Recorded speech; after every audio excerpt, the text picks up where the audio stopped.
एक आध्यात्मिक जोगवा या रूपकाच्या माध्यमातून साधकाच्या जीवनाचा परमार्थाचा संबंध प्रवास या अभंगात व्यक्त केलाय. विठ्ठल विठ्ठल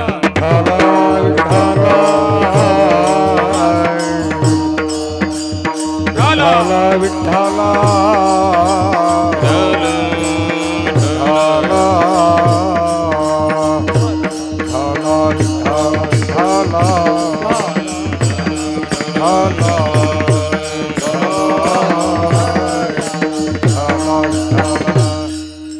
चिंतनाला आरंभ करण्या अगोदर थोडासा परिहार. आपल्या श्री क्षेत्र दैठणा घाट आपल्या गावचं हे देवीचं मंदिर, आईचं मंदिर, त्याचा जीर्णोद्धार, कलशारोहण, मूर्तिस्थापना या निमित्ताने आज भव्य दिव्य अशा स्वरूपामध्ये सुरू होत असलेला हा सोहळा आहे.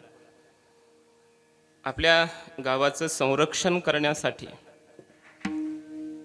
शक्तीची देवता मानली जाते आई माता भवानी. म्हणून आपल्या गावाचं संरक्षण व्हावं यासाठी आमच्या संतांनी, आमच्या संस्कृतीने आम्हाला कुलदेवता दिलेल्या आहेत. ग्रामदेवता, कुलदेवता, इष्टदेवता आपल्या जीवनामध्ये उपासनीय आहेत. जर त्यांची आपण यथोचित उपासना केली तर आपल्या जीवनामध्ये कसल्याही प्रकारची संकट येत नाहीत, आलेली निवृत्त होतात.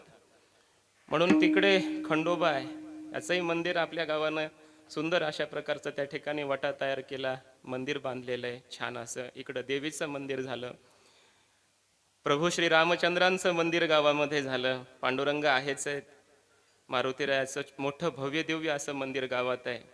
ह्या सर्व देवता आपल्यावर वरद हस्त ठेवण्यासाठी तयार आहेत, आपल्यावर कृपा करण्यासाठी तयार आहेत. आपण फक्त ती कृपा घेण्यासाठी तयार असलो पाहिजे.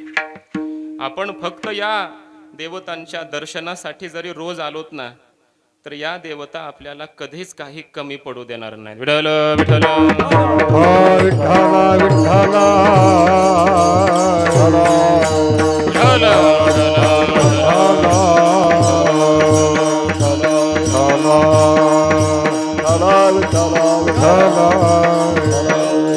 सर्व गावकऱ्यांच्या प्रेमास्तव, आग्रहास्तव, आज्ञेस्तव माझ्याकडे आलेलं हे कीर्तन, ही सेवा आहे.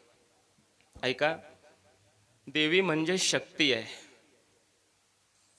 देवी आपल्या जीवनामध्ये सगळ्या प्रकारचं सामर्थ्य आम्हाला प्राप्त करून देणारी आहे.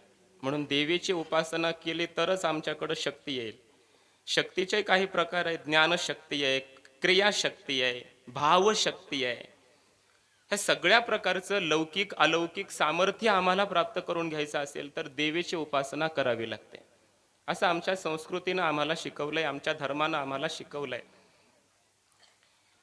ब्रह्मा, विष्णू, महेश हे तीन देव जगताच्या उत्पत्ती, स्थिती आणि लयाच्या देवता म्हणून प्रसिद्ध आहेत शास्त्रामध्ये. ब्रह्मदेव जग उत्पन्न करतात, महादेव संहार करतात आणि भगवान विष्णू पालन करतात. या देवता उत्पत्ती, स्थिती, लयाच्या म्हणून जगामध्ये प्रसिद्ध आहेत, शास्त्रात प्रसिद्ध आहेत. पण यांच्या ठिकाणी जगत सर्जनाची म्हणजे उत्पत्तीची, जगत पालनाची आणि जगत संहरणाची जी शक्ती आहे ती त्यांना या देवीपासूनच प्राप्त झालेली आहे. विठ्ठल विठ्ठल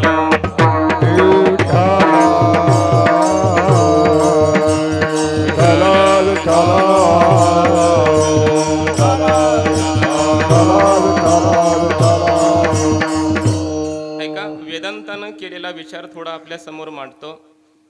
वेदांत शास्त्र सांगतं, कोणत्याही कार्याला उत्पन्न करायचं असेल तर कारणामध्ये सामर्थ्य असावं लागतं.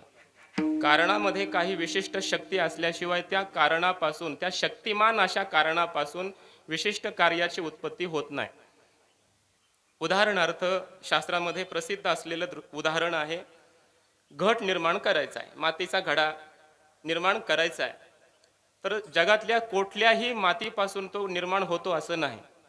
त्याला विशिष्ट माती लागते. ते तुम्ही कुंभाराला जाऊन विचारा, तो तुम्हाला सांगेल ती कशी माती लागते. विशिष्ट पद्धतीची ती माती लागते. त्या मातीमध्येच ते सामर्थ्य असतं की त्या मातीपासून घट निर्माण व्हावा. सगळ्याच प्रकारच्या मातीपासून घट उत्पन्न होत नसतो.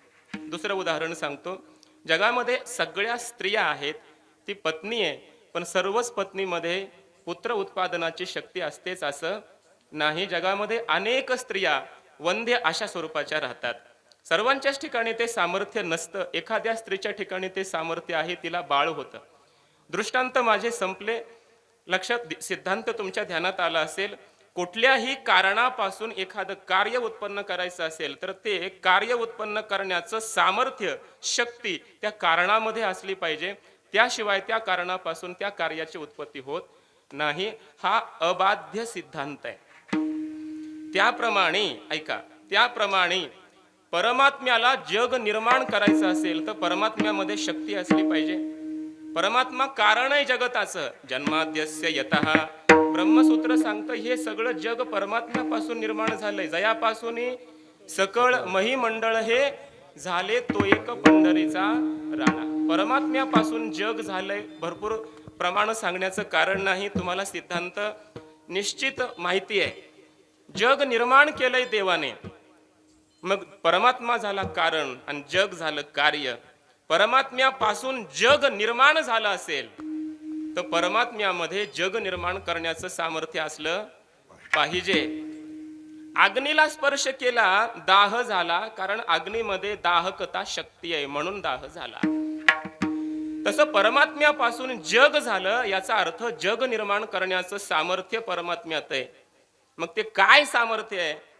काय सामर्थ्य आहे ते सामर्थ्य म्हणजे ही देवी आहे, ही शक्ती आहे. तिचं नावच आहे शक्ती. त्या ब्रह्माला सुद्धा ह्या चित शक्तीचा जेव्हा संयोग होतो तेव्हाच ते ब्रह्म जग निर्माण करायला समर्थ होत. विढाल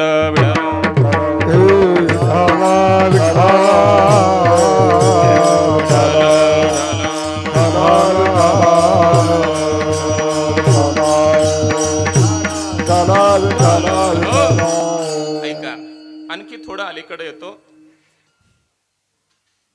जगामध्ये प्रत्येक वस्तूमध्ये जी शक्ती आहे ती शक्ती म्हणजे देवीचं स्वरूप आहे, आईचं स्वरूप आहे. प्रत्येक वस्तूमध्ये काहीतरी शक्ती आहे. आता मी बोलतोय, या माईक मधून आवाज मोठ्या स्वरूपात तुमच्या कानापर्यंत येतोय. माईक मध्ये ती शक्ती आहे. मृदंगामध्ये शक्ती आहे, ती काळे दोनचा स्वर बरोबर देत. त्याच्यामध्ये शक्ती आहे. प्रत्येक वस्तूमध्ये काहीतरी शक्ती आहे, सामर्थ्य आहे. शक्ती असल्याशिवाय आपण कुठलंही कार्य करू शकत नाही. आपण शेतकरी आहे. आपल्याकडे जेव्हा शक्ती असते तेव्हाच आपण नांगरू शकतो शेत. आपल्याकडे शक्ती नसेल, आपण म्हणतो आता कंटाळलोय, आता माझ्याच्यानं होत नाही. शक्ती संपली, कुठलंच कार्य होत नाही जगात. प्रत्येक वस्तूमध्ये, प्रत्येक व्यक्तीमध्ये, आपल्यामध्ये शक्ती आहे. या शक्तीच्या रूपानं कोण आहे लक्षात घ्या. हेच या देवीचं प्रत्येक वस्तूमध्ये, जड चेतन सर्व वस्तूमध्ये असलेलं सामर्थ्य हे देवीचं स्वरूप असतं. विठ्ठल विठ्ठल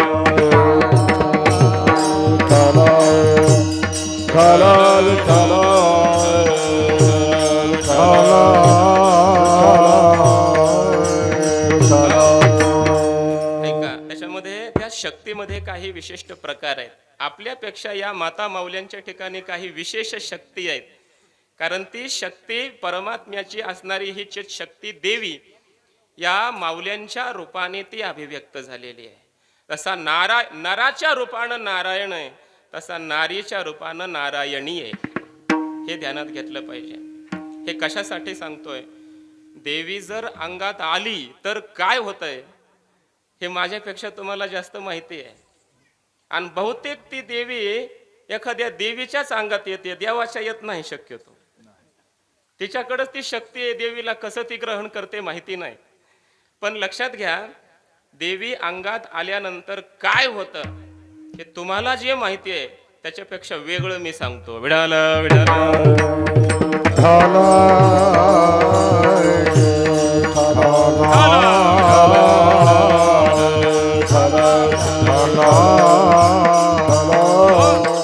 कुणाच्या अंगात ती देवी येते की नाही येत माझा तरी त्यावर फारसा विश्वास नाही.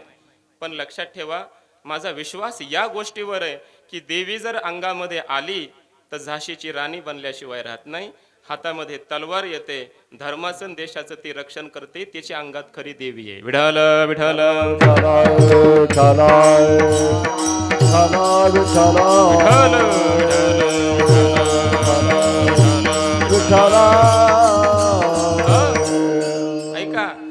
देवीनं जर लेखनीचं रूप घेतलं आणि एखाद्या स्त्रीच्या जवळ आली आणि तिच्या अंगात शिरली तर तिची आनंदीबाई होते. आनंदबाई जोशी आपल्या भारत देशातील पहिली महिला डॉक्टर असं समजावं. तिच्या अंगात देवीचं रूप आहे, ती खरी शक्ती आहे, तिच्या अंगात देवी आहे, हे लक्षात घ्या. देवी जर अंगात आली तर जिजाबाई बनते. छत्रपती शिवरायांनी स्वराज्याचं जे स्वप्न पाहिलंय ते स्वप्न जिथून प्रकट झालं, निर्माण झालं, त्या जिजाबाई ही शक्तीची देवता आहे. ती शक्ती तिच्या ठिकाणी प्रकट झालेली आहे.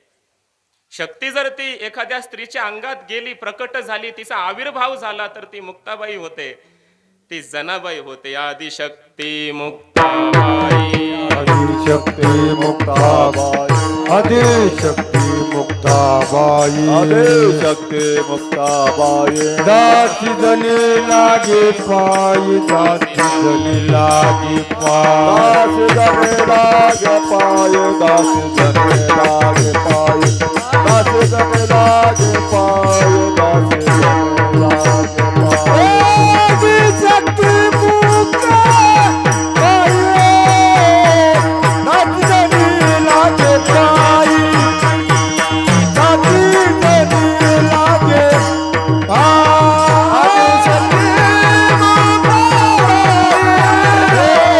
दासी जनी लागे पायी, दासी जनी लागे पायी. ती देवी जनाबाईंच्या रूपाने, मुक्ताबाईच्या रूपाने प्रकट होत असते. देवीच्या आईच्या अंतःकरणामध्ये एक विशेष शक्ती असते, तिला मातृशक्ती म्हणतात, पालन शक्ती म्हणतात. बघा तुम्ही, लेकराचं पालन कोण करू शकते? आईच. आपल्याला शक्य आहे का ते? आता माझा अनुभव सांगतो. माझ्याकडे 2 लेकरं आहेत. नाही महाराज, 1 तासभर घेऊन दाखवा लेकराला तुम्ही, त्याचे किती लाड पुरवायचे, काय काय त्याला सांभाळायचं, क्षणोक्षणी त्याच्याकडे लक्ष पाहिजे. आपण नाही सांभाळू शकत. ती विशेष शक्ती, तिला मातृशक्ती म्हणतात, तिला प्रेम म्हणतात, तिला माया म्हणतात, माया शक्ती. या माऊल्यांच्या अंतःकरणात ती देवीच्या रूपानं प्रकट आहे. विठ्ठल विठ्ठल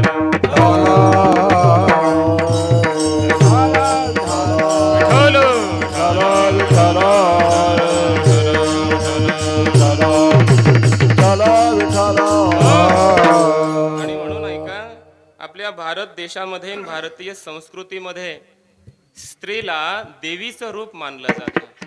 ही शक्ती रूपिणी देवता आहे आमची. म्हणून आपण आईचा उत्सव करतो, देवीचा उत्सव करतो, नवरात्र करतो. आमच्या देशानं देवीची सुद्धा उपासना सांगितलेली आहे. केवळ देवाचीच उपासना नाही, तर देवीची, शक्तीची उपासना आहे.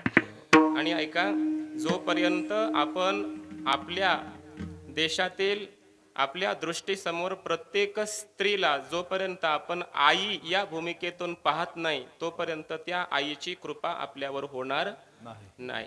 हा उत्सव खरा साजरा झाला तेव्हा होतं, जेव्हा आपण प्रत्येक माऊलीकडे आईच्या नजरेने, दृष्टीने जर बघत असू महाराज, तर ती शक्ती देवता आपल्यावर प्रसन्न होऊन आपल्याला किती देईल त्याची आपण कल्पना सुद्धा करणार नाही. आणि जर तुम्ही एखाद्या स्त्रीच्या विषयी कुदृष्टीने पाहत असाल, इकडं किती मोठे नवरात्र करा, उत्सव करा, परमार्थ करा, तिची अवकृपा झाल्याशिवाय राहणार नाही. परद्रव्य परनारीचा अभिलाष, तेथून हरास सर्व भाग्या. तुकोबाराय म्हणतात, ज्या क्षणी तुम्हाला दुसऱ्याचं धन हडप करावं वाटलं, दुसऱ्याच्या स्त्रीकडे तुमची कुदृष्टी झाली, तिथून पुढं तुमचं भाग्य आस्ताला जायला लागलं, तुमचं दुर्दैव सुरू झालं.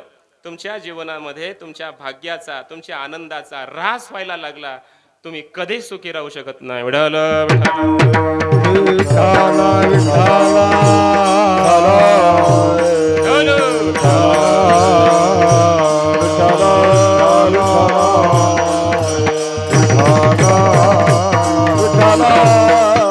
आता एका शेवटचे एक वाक्य सांगतो. संतांनी आम्हाला सांगितलं, पांडुरंगाची खरी पूजा म्हणजे काय, त्या पूजेचं वर्म काय, तर कोणत्याच जीवाचा मत्सर न घडावा, हे पांडुरंगाच्या पूजेचं वर्म आहे. कोण्याही जीवाचा न घडो मत्सर, वर्ण सर्वसार पूजनाचे, वर्ण सर्वसार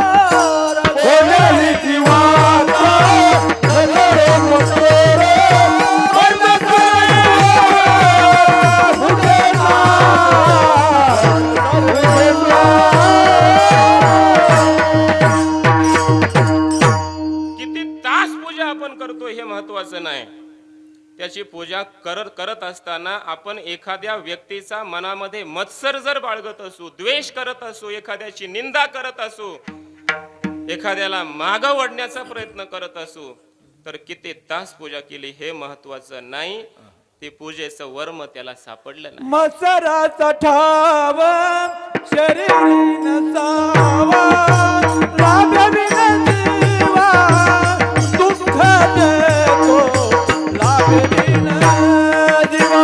मत्सराचा ठाव शरीरी नसावा, लाभविन जीवा दुःख देतो, लाभविन जीवा.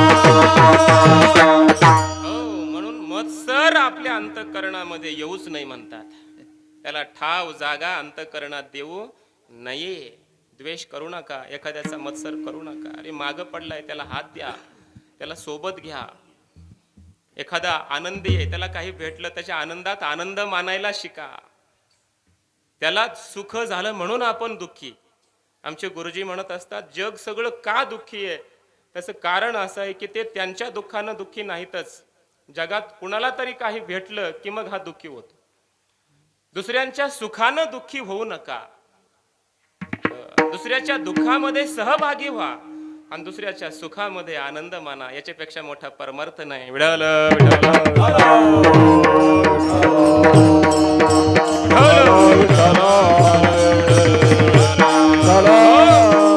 तो खरा भक्त आहे, तो खरा संत आहे, तो खरा वारकरी आहे. लक्षात ठेवा. पांडुरंगाच्या पूजेचं भक्तीचं वर्म आहे. कोणत्याही जीवाचा कधी मत्सर करू नका, द्वेष करू नका, निंदा करू नका, त्याला कमी समजू नका, त्याला उलट बोलू नका, त्याला काही दुःख देऊ नका, त्याला मानसिक त्रास होईल असं काही वागू नका. लक्षात ठेवा. हे पांडुरंगाच्या पूजेचं वर्म आहे. हे देवाच्या पूजेचं वर्म झालं. आणि मग देवीच्या पूजेचं वर्म काय? देवीच्या पूजेचं वर्म हे की जगातल्या प्रत्येक स्त्रीला पराविया नारी माऊली समान हे गेले नेमून ठाईचे ठाई. प्रत्येक स्त्रीला समवयस्क असेल तर माझी बहीण आहे, मोठी असेल तर माझी आई आहे, या नजरेतून तुम्ही पाहणं ही देवीची खरी उपासना आहे. एखाद्या स्त्रीकडे जर तुम्ही कुदृष्टीने पाहत असाल तर तुम्ही देवीची किंवा कितीही उपासना पूजा अर्चा केली, जोगवा मागितला काय, काय भीक मागितली काय, तुम्हाला हेच करावं लागेल. जन्मोजन्मी भीकच मागावी लागेल, कधी सुख भेटणार नाही. लक्षात ठेवा. म्हणून देवीची उपासना करताना नारीला नारायणी समजा आणि देवाची उपासना करताना सगळ्या नरांना नारायण समजा. नर नारी बाळे अवघा नारायण, नर नारी बाळे अवघा नारायण, नर नारी बाळे अवघा नारायण, नर नारी बाळे अवघा नारायण. ऐसे माझे मन करी देवा, ऐसे माझे मन करी देवा, ऐसे माझे करी देवा, ऐसे माझे मन करी देवा.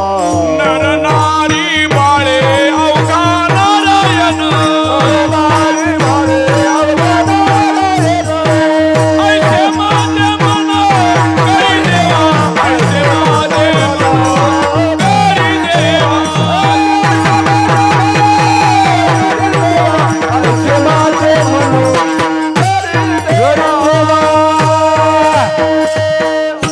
का ज्ञानोबराय मोठे झाले, का तुकोबराय मोठे झाले हो, का मोठे झाले हे यांची का आपण आज पूजा करतोय, का त्यांच्या आपण वारीला जातोय दरवर्षी, का त्यांच्या समाधीवर आपण आपलं मस्तक टेकतोय. लक्षात घ्या. दुसरं काही नाही. परमार्थ फार सोपा आहे महाराज. फक्त दृष्टीत बदल करा. आपण जग बदलू शकत नाही. आमच्या गुरुजींचं वाक्य आहे, सृष्टी बदलण्याच्या भानगडीत पडूच नका. दृष्टी बदला, सृष्टी बदलल्याशिवाय राहत नाही. आपल्या दृष्टीत बदल करा. जे जे दृष्टी दिशे ते ते हरिरूप. समोरच्यातले दोष बघूच नका. त्याच्यातला नारायण बघा, त्याच्यातली नारायणी बघा, देवी बघा, परमात्मा बघा. अशी आपली दृष्टी करा. त्याला परमार्थ म्हणतात. म्हणून हे संत महात्मे मोठे झालेत. हा दृष्टीतला भेद आपल्या जीवनात प्राप्त झाला पाहिजे. त्याला परमार्थ म्हणतात. संत महात्मे त्यामुळे ते खऱ्या अर्थानं मोठे झालेले आहेत. आणि परमार्थाचं हे खरं वर्म आहे. म्हणून आपल्या जीवनामध्ये ही उपासना घडली पाहिजे. परमार्थ करतो महाराज आपण, पण परमार्थ करत असताना आपण मध्ये आलेले विकाररूप प्रतिबंध निवृत्त न करता परमार्थ करतो, म्हणून तो फलीभूत होत नाही. संतांनी परमार्थ केला पण कधीच कोणाकडे वाईट नजरेने पाहिलं नाही, विकारांवर विजय मिळवला. जिंकावा संसार येणे नावे तरी शूर, काम क्रोध मद मत्सर लोभ अहंकार या सर्व विकारांवर विजय मिळवला. दृष्टी शुद्ध केली म्हणून त्यांचा परमार्थ हिमालयाच्या उंचीचा आहे. आणि आम्ही आज त्याच जागेवर आहेत. परमार्थ जसा जसा आम्ही करताना दिसतोय तसं तसं आम्ही माग येताना दिसतोय. त्याचं कारण हेच आहे की आम्ही मधले प्रतिबंधक विकार निवृत्त केले नाहीत, आमची दृष्टी बदललेली नाही आहे. मग दृष्टीमध्ये जोपर्यंत आम्ही बदल करत नाहीत तोपर्यंत परमार्थ यशस्वी होत नाही. म्हणून परमार्थ म्हणजे काय? दृष्टीतला बदल, हे महत्वाचं आहे. म्हणून देवीची उपासना करताना कशी करावी त्याचं वर्म आपल्या समोर सांगितलं. देवाची भक्ती करताना कशी करावी त्याचं वर्म आपल्या समोर सांगितलेलं आहे. आणि अशाच देवीचं वर्णन करणारा अभंग चिंतनासाठी घेतलाय. जोगवा या प्रकरणातला हा अभंग आहे. जोगवा ही एक आपली संस्कृती आहे, विशेष रूपाने महाराष्ट्रातील. भवानी माता, रेणुका माता या देवीच्या उपासनेतील एक पारंपरिक प्रकार म्हणजे जोगवा. हातामध्ये परडी घेऊन, कवड्याची माळ घालून, भंडारा लावून, कुंकू घेऊन जागोजागी जाणं, भीक मागणं त्याला म्हणतात. जोगवा मागणं त्याला म्हणतात. देवीची कृपा व्हावी यासाठी देवीला केलेली प्रार्थना, मी आजपासून देवीचा, या भावनेतून ती देवीची उपासना हातामध्ये घेऊन देवीकडे अगोदर जोगवा मागितला जातो आणि मग तो जोगवा परडी हातात घेऊन जागोजागी घरोघरी फिरून त्याच्यातून जे काही मिळेल ते घेऊन त्याच्यावर जीवन निर्वाह करणारा एक जोगवा नावाचा प्रकार आमच्या संस्कृतीत आहे. विठाल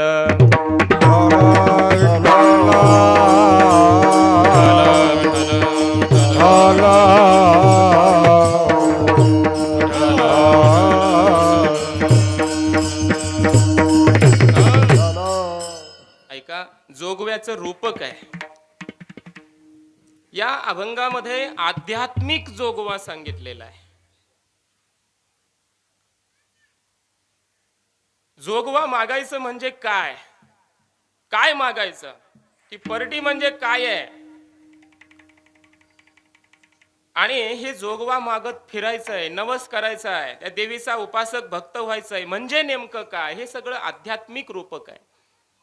ते जोगवा जेव्हा मागत असतात ना, पूर्वीच्या काळामध्ये असं वर्णन आहे की ते गीत गात होते.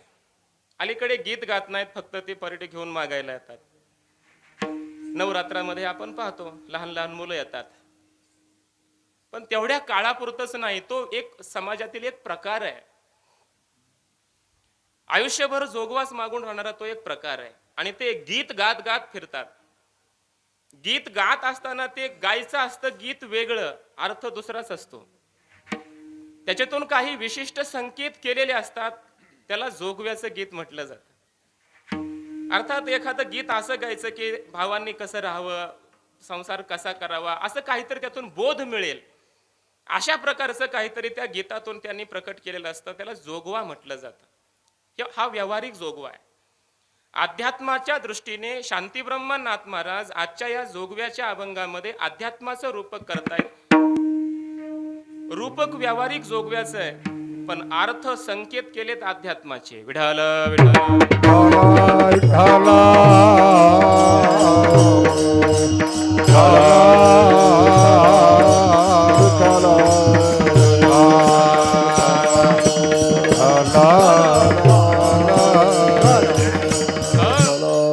जसा परमात्मा भक्ताच्या संरक्षणासाठी अवताराला येतो. आता ऐका, अगदी देवीच्या प्राकट्यापासून त्या साधकाला प्राप्त झालेल्या बंध सुख दुःख यापासून तर मुक्त होईपर्यंत जन्म मरणाचा फेरा चुकविला, हे शेवटचे शब्द आहेत अभंगातील. जन्म मरणाचा फेरा चुकवेपर्यंत म्हणजे मोक्ष प्राप्तीपर्यंत साधकाचा जो आध्यात्मिक जीवन प्रवास होतो त्याचं वर्णन या अभंगात आहे. कशा पद्धतीने तो जातो? ज्या देवीची तो उपासना करतोय, ज्या देवीची तो साधक उपासना करतोय, ती देवी प्रकट का झाली, का अवताराला आलेली आहे, इथून अभंगाची सुरुवात आहे. परमात्मा जसा अवताराला येतो तशी देवी अवताराला येते. परमात्मा का अवताराला येतो? यदा यदा हि धर्मस्य ग्लानिर्भवति भारत अभ्युत्थानम धर्मस्य तदात्मानं सृजाम्यहं परित्राणाय साधूनां. धर्म रक्षवया अवतार घेसी धर्म रक्षवया अवतार घेसी धर्म रक्षवया अवतार घेसी धर्म रक्षवया अवतार घेसी आपल्या पाळेशी भक्त देना आपल्या पाळेशी भक्त देना अपरुषी साखी जन्म सोशिये अपरुषी साखी जन्म सोशिये आपल्या पाळेशी भक्त देना आपल्या पाळेशी भक्त देना अंबरुषी साखी जन्म सोशिये अंबरुषी साखी जन्म सोशिये जन्म वा. परमात्मा का उतराला येतो त्याची कारण याच्यामध्ये सांगितली. आपुल्या पाळीशी भक्ताचं संरक्षण पालन करण्यासाठी, धर्माचं रक्षण करण्यासाठी जसा देवाचा अवतार, तशी देवी सुद्धा पार्वती रूपानं प्रकट होते. ती चित शक्ती आहे. परमात्मा स्वरूपाने निर्गुण आहे. निर्गुण आकार झाला गुणवंत, घाली दंडवत पूजनीय. स्वरूपानं निर्गुण असलेला परमात्मा, निराकार असलेला परमात्मा भक्तासाठी, धर्मासाठी सगुण साकार होऊन अवताराला येतो. तशी देवी सुद्धा स्वरूपानं निर्गुणच आहे, निराकारच आहे. आणि महिषासुरासारख्या असुरांचा नाश करून भक्ताचं रक्षण करण्यासाठीच ते सुद्धा सगुण साकार होऊन अवताराला येते, प्रकट होते. मग हा महिषासुर दैत्य म्हणजे नेमका कोण आहे? आपल्याच अंतःकरणात आहे.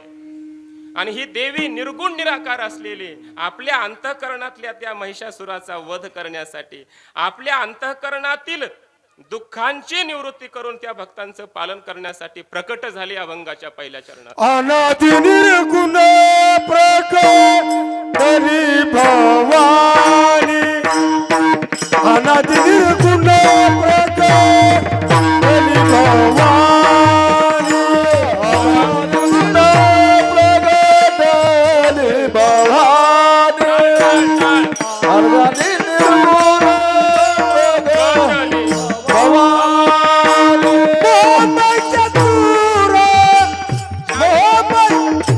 मोहमय चतुरला वाजना लागली मोहमहिषासुर मर्दना लागली.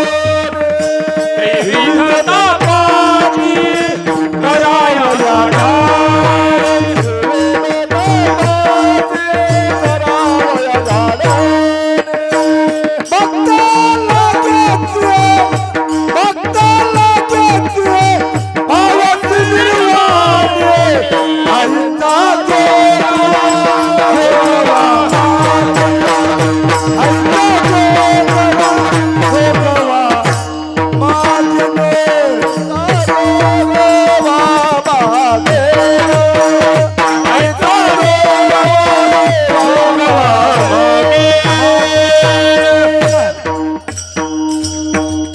देवी स्वरूपानं निर्गुण आहे. चाली बी निर्गुण नका म्हणू. चाली कशा पाहिजेत? मात्र सगुण चाली पाहिजे, निर्गुण नाही. गोड चाल म्हटले, चौकड्याची चाल अशी म्हटली पाहिजे. चौकड्याचा अभंग आहे, 4 त्याच्यामध्ये तुकडे असतात अभंगामध्ये. छान आहे, बरोबर बसते ही चाल. अशाच चाली बरोबर लावा, मध्येच तोडणाऱ्या चाली लावू नका. विठ्ठल विठ्ठल विठ्ठल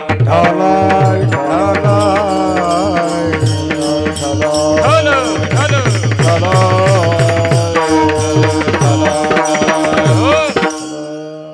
अनादि निर्गुण प्रगटली भवानी. भवानी माता अनादि आहे, निर्गुण आहे. आता हा शास्त्राचा चिंतनाचा विषय, पण चिंतनाची ही वेळ नाही चिंतनाची. तिला अनादि का म्हणतात, तिला निर्गुण का म्हणतात,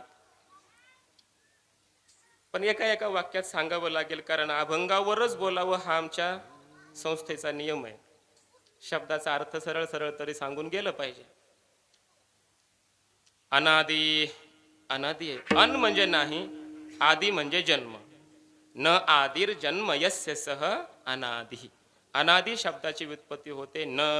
अन म्हणजे नाही, आदि म्हणजे उत्पत्ती, जन्म. जिसको जन्म नहीं होता, जिसकी उत्पत्ति नहीं होती, उसको अनादि कहा जाता है. अनादि तिला म्हटलं जातं ज्याची उत्पत्ती होत नाही. देवीची उत्पत्ती होत नाही. कोणापासून मानायची सांगा. शास्त्राने प्रश्न विचारले, मायेची म्हणजे देवीची शक्तीची उत्पत्ती जर मानायची म्हटली तर कुणापासून मानायची, तिचं कारण कोण, तिचे मायबाप कोण मानायचं. ब्रह्मापासून म्हणावं तर ब्रह्म निर्गुण निराकार व्यापक आहे, त्याच्यात क्रिया होत नाही. ब्रह्म काहीच नाही, असंग निर्विकार आहे, काही करत नाही ते. कोण ईश्वरापासून म्हणावं तर ही शक्ती त्या ब्रह्माला परमात्म्याला लागल्याशिवाय ईश्वर भावच प्रकट होत नाही. या शक्तीमुळे तर तो ईश्वर आहे. शक्ती उपाधी लागली तर तो ईश्वर होतो.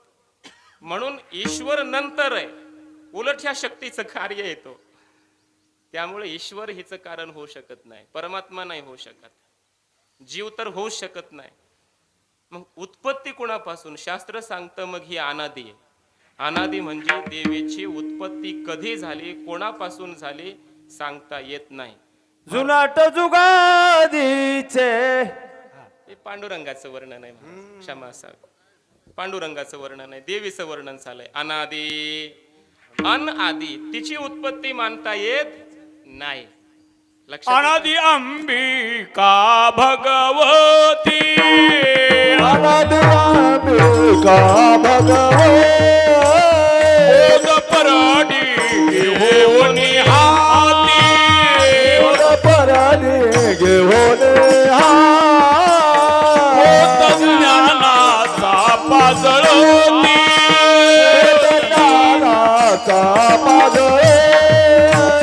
उदो उदो भक्त नाचती. भक्त नाचती.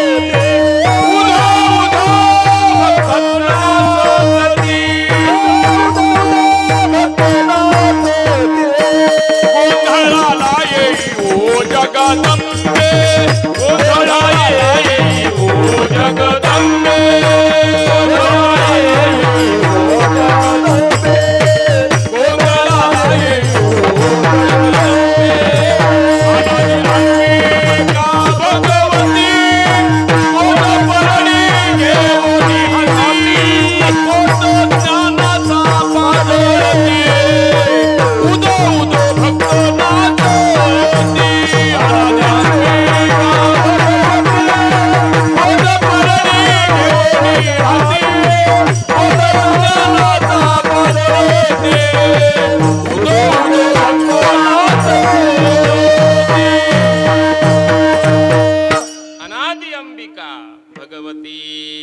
भगवती अंबिका ही अनादि आहे, म्हणजे तिची उत्पत्ती नाहीये. तशी महादेवाची उत्पत्ती मानता येते कोणापासून, आदिदेव आहेत ते, सर्वांचे आदी, त्यांची उत्पत्ती नाही. तशी त्या महादेवाचीच ही कोण आहे, अर्धांगिनी पार्वती माता जगदंबा, हिची सुद्धा उत्पत्ती नाही. महादेव जसे अनादि आहेत तशी त्यांची अर्धांगिनी असलेली शक्ती रूपिणी माता देवी सुद्धा अनादीच आहे. अनादि, उत्पत्ती कोणापासून सांगता येत नाही. म्हणून निर्गुण दुसरा शब्द आहे, निर्गुण आहे देवी. आता ऐका बरं, निर्गुण आहे, मग तिच्यापासून निर्माण झालेलं हे जगत तर सगुण आहे. मग निर्गुणापासून सगुणाची उत्पत्ती कशी होईल? कारणातच गुण नसतील तर कार्यात कुठून येतील? लक्षात घ्या. शास्त्र सिद्धांत आहे, कारणात गुण नसतील तर कार्यात येत नाहीत. वस्त्र ज्या कलरचे आहेत त्या कलरचा ते पट होतं. तंतू ज्या कलरचे आहेत त्या कलरचा काय होतो? हे वस्त्र बनतात. तंतूलाच रंग दिला नाही तर त्या कपड्याला रंग येईल का? येत नाही. कारणात गुण असल्याशिवाय कार्यात येत नाही, हा नियम आहे. मग जगतामध्ये तर तीन तीन गुण आहेत, सत्व रज तम. आणि हे जग या अंबिकेपासून, महादेवापासून आणि पार्वतीपासून झालेलं आहे, परमात्म्यापासून आणि या शक्तीपासून. मग जगतामध्ये गुण कसे आले तर ऐका, शास्त्रामध्ये असं वर्णन आहे, ही जी शक्ती आहे ती गुणात्मक आहे, गुणवान नाही. निर्गुण शब्दाचा अर्थ आहे निर्गताहा गुणाहा यस्याहा सा निर्गुण. ही देवी निर्गुण आहे, म्हणजे तिच्या मध्ये गुण नाहीत. म्हणजे काय, थोडा अर्थ समजून घ्या. दुपारची वेळ आहे, समजायला अवघड जाईल थोडं, पण ऐकाच. तिच्या मध्ये गुण नाहीत, ती स्वतःच गुणरूप आहे. समजतंय? ही माया, ही शक्ती स्वतः गुणमय आहे. गुणमय, गुणमय वेगळं आणि गुणवान वेगळं, दोन शब्द आहेत. धनवान वेगळा आणि धन वेगळं. सोपं आहे, हे तर समजलं. धनवान म्हणजे धन आहे का? धनवान म्हणजे ज्याच्याकडे धन आहे त्याला म्हणायचं धनवान. श्रीमंत पुरुष तो धनवान, आणि त्याच्याकडे जी श्रीमंती आहे ते धन. धनाला धनवान म्हणतात का? धन धन आहे, धन धनवान शब्द समजतात का? धन कसं आहे? धन आहे, धनमय आहे, धनवान नाही. धनवान धनाहून वेगळा असतो. तसं ही माया स्वतः गुणरूप आहे, गुणमय आहे, तिच्या मध्ये गुण नाहीत. विठाला विठाला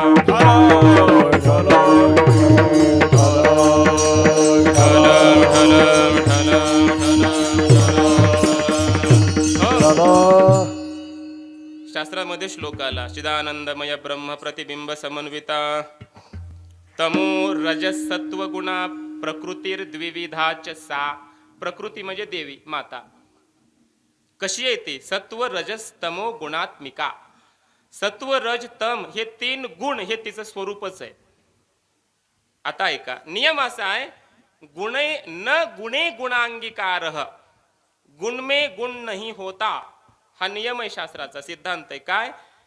गुणामध्ये गुण नसतो. एखाद्या पदार्थामध्ये गुण आहे पण गुणात गुण नसतो. उदाहरण देतो. एखादं फुल आहे, फुल, फुलाला एक रूप नावाचा गुण आहे. समजा तांबडं फुल आहे, त्या फुलाचा रंग कसा आहे? तांबडा. मग तो तांबडा रंग हा त्याचा गुण आहे. कुणाचा?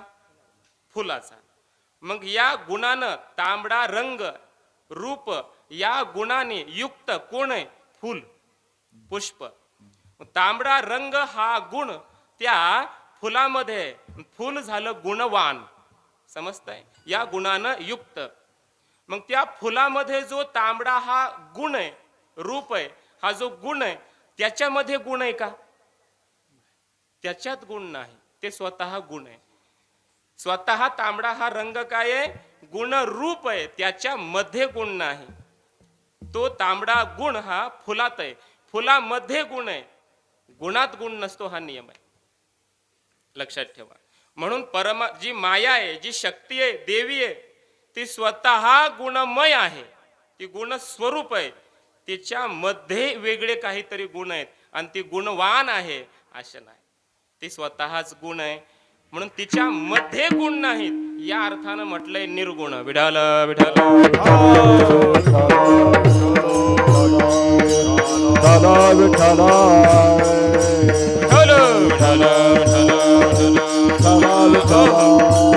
ऐका, बस आता अवघड विषय झाला, आता सोपा विषय. अनादि निर्गुण अशी ती स्वरूपानं आहे देवी. स्वरूपानं अशी आहे, मुळात ती अशी आहे, पण ती प्रगटली म्हणजे ती सगुण झाली. गुणाला आली, आकाराला आली, स्वरूपाला आली, नावारूपाला आली. तिनं पार्वती असं नाव धारण केलं, तिनं अंबिका हे नाव धारण केलं, विशिष्ट षडभुजा धारण केल्या, हातामध्ये शस्त्र घेतले, विशिष्ट रूप आकार धारण केला, अर्थात प्रगटली. अशी निर्गुण असलेली अनादी अंबिका माता प्रगटली भवानी. ती प्रगट झाली, अवताराला आली. म्हणे कशासाठी आली? मोह महिषासुर मर्दना लागुनी. महिषासुराचा वध करण्यासाठी, कथा सर्वांना माहिती आहे, दृष्टांत सांगून वेळ घेत नाही, महिषासुराचा वध होत नव्हता. कारण त्यानं वरच असा मागून घेतला होता ब्रह्मदेवाकडून की मला कोणत्याही पुरुषाच्या हातानं मरण येऊ देऊ नको. खरं तर अमर कर, पण ब्रह्मदेव म्हटले मीच अमर नाही, तुला काय करणार, अमर होता येत नाही. मग म्हटलं एक दुसरं मागून घे, म्हणजे मला कोणत्याही पुरुषाच्या, देवांच्या वगैरे हाताने मरण नको. देवाच्या, जीवाच्या, पुरुषाच्या नाही. मिळालंच तर एखाद्या स्त्रीच्या हातानं माझा. त्याला माहिती होतं पुरुषांनाच मी माझ्या अधीन करून ठेवलंय सर्व, स्त्रिया काय मला मारणार आहेत. या अहंकारापोटी बोलून गेला, एखाद्या बाईच्या हातानं माझा मृत्यू होत असेल तर हो दे, एवढं तथास्तु दिला, वर दिला. मग सगळ्या देव स्वर्ग सोडून पळून जावं लागलं इंद्रादी देवतांना. महिषासुर स्वर्गावर अधिष्ठित झाला, पळू लागले. मग झालं असं, पुराणांमध्ये वर्णन आहे, महादेवांना क्रोध अनावर झाला. आपली मुलं बाळ ही देव सगळे फिरतायत, इकडं तिकडं भटकतायत, आणि हा असुर उन्मत्त झालाय, स्वर्गावर येऊन बसला. त्या क्रोधाच्या आवेशामध्ये त्यांच्या शरीरातून एक दिव्य तेज प्रकट झालं. तीच अनादी अंबिका आहे. दिव्य तेज प्रकट झालं क्रोधावेशातून, क्रोध प्रकट झाला, आणि त्या क्रोधावेशामधून महादेवाच्या अंगातून एक दिव्य अशी तेज ज्योती निघाली. तीच षडभुजा या आकाराची प्रगटली भवानी. भवानी माता प्रकट झाल्यात, आणि मग असं भयंकर असं रूप धारण केलेलं आहे. आणि पुढं कथा मग आहे, महिषासुराचा वध केला. अनादी निर्गुण प्रगटली भवानी, महिषासुर मर्दना लागुनी. कथा संपली. हा महिषासूर काही फक्त तेव्हाच होता असं नाही, आता सुद्धा आहे. कुठं राहतो? आपल्या जवळच आहे. आपल्या किती जवळ आहे? त्याच्या इतका आपल्या जवळ कोणीच नाही, इतक्या जवळ आहे. म्हणजे कुठं राहतो? म्हणजे आपल्या हृदयातच राहतो. त्याच्या इतकं जवळ आपल्याला भाऊ कळत नाही. तो इतका जवळ आहे आणि त्याच्यावर इतकं प्रेम आहे आपलं की त्या महिषासुरापोटी त्याच्या प्रेमास्तव आम्हाला भाऊ दिसत नाही, आम्हाला बहीण दिसत नाही, आम्हाला कोणी माय दिसत नाही, बाप दिसत नाही. कोणाही बरोबर आम्ही शत्रुत्व करतो, भांडणं करतो, वाद करतो, कुणाशी निंदा करतो. तो महिषासूर आमच्या हृदयात आहे, त्याच्यावर फार जीव आहे आमचा. त्याला मोह म्हणतात. विठाल विठाल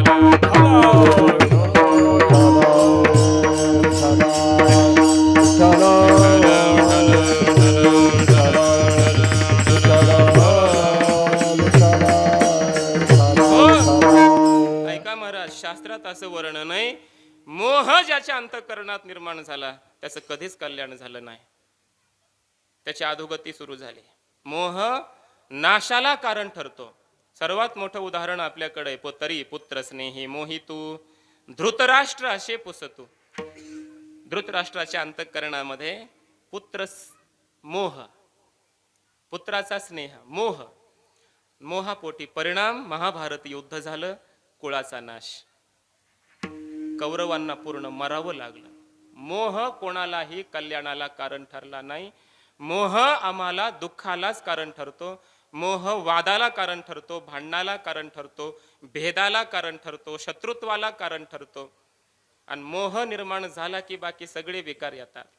आम्ही जे आज जीव आहेत, आम्ही जे दुःखी आहेत ना, या मोहामुळे महाराज. आमचा मोह कुठं थांबायला तयार नाही. थोडं मिळालं त्याच्यावर आम्ही संतुष्ट नाही, अजून मिळावं वाटणं हा मोह आहे. माझ्याकडे जे आहे ते भरपूर आहे, मला पोट भरण्यापुरतं आहे, याच्यात संतुष्ट नाही आम्ही. दुसऱ्याकडे जे आहे तेही मला मिळालं पाहिजे, याला म्हणतात मोह. विठाल विठाल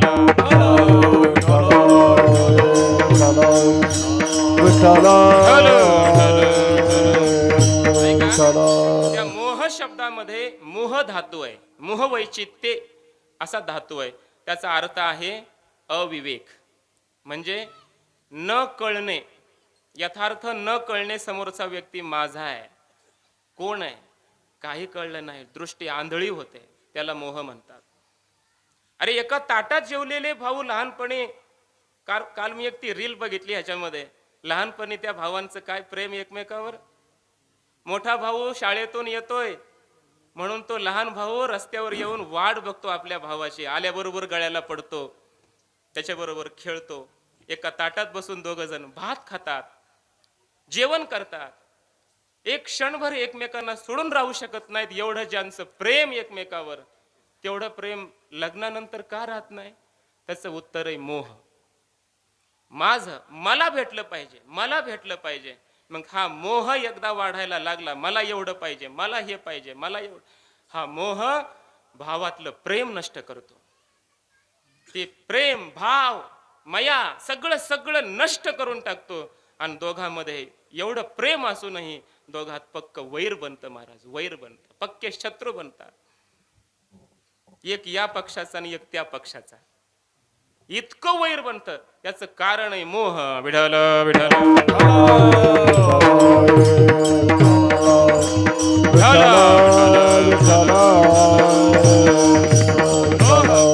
आणि हा मोह आजपर्यंत कुणाचाच पूर्ण झाला नाही. कुणाचंच मोहाचं पोट भरलं नाही अजून. रावणासारख्याचं भरलं नाही, आपलं काय भरणार? हिरण्यकशिपू सारख्याचं भरलं नाही, आपलं काय भरणार? ज्याचा मोह वाढत गेला, त्याची भूक वाढत गेली, आणि त्याची भूक, वाढलेली भूक कधीच शांत होत नाही. मोह हा अंततो गत्वा आपल्या नाशाला कारण ठरत असेल तर या मोहामुळेच आम्ही दुःखी आहेत. ज्या क्षणी, ज्या दिवशी आमच्या अंतकरणातला मोहरूपी महिषासूर जाईल, त्या दिवशी आम्ही सुखी आहेत. म्हणून देवी प्रकट कशासाठी झाली? आपली भक्ती करता यावी, साधना आपल्याला तिची करता यावी, तिचा उत्सव करता यावा, तिची उपासना करता यावी. त्याद्वारा आपण आपल्या अंतकरणातला हा मोह घालवावा, नष्ट करावा. यासाठी हे प्रकट झालेली भवानी माता. मोह महिषासूर मर्दना लागुनी, त्रिविध तापाची करावया झाडानी. 3 ताप आमच्या मागे लागलेत: आध्यात्मिक, आधी भौतिक, आधी दैविक. आध्यात्मिक म्हणजे या शरीराला आणि मनाला होणारी दुःख, त्याला आध्यात्मिक ताप म्हणतात. शारीरिक व्याधी आहेत अनेक प्रकारच्या. एक विषय असा आहे महाराज, खूप विस्ताराने बोलण्यासारखा आहे, खूप विस्ताराने चिंतन करण्यासारखं. प्रत्येकाला आजार आहे महाराज काहीतरी. मलाही आहे, प्रत्येक तुम्हालाही आहे.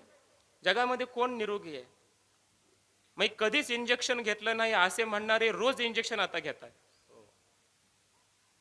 कोण निरोगी आहे मला सांगा ना? शरीर दुःखाचे, शरीर रोगाचे भांडार. मला रोग नाही म्हणणारा जास्त रोगी आहे.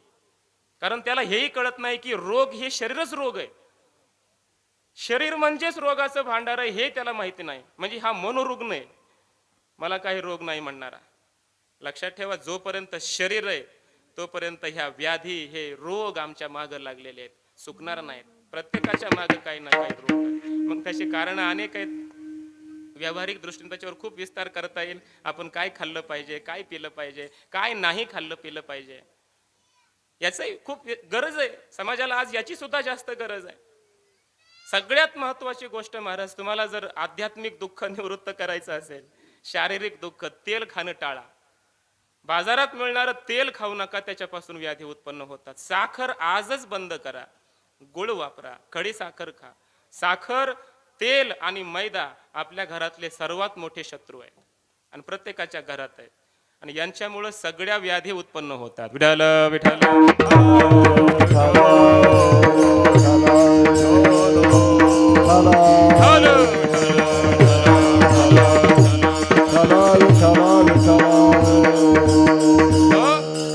काही दुःख मनाची आहेत, काही शरीराची आहेत.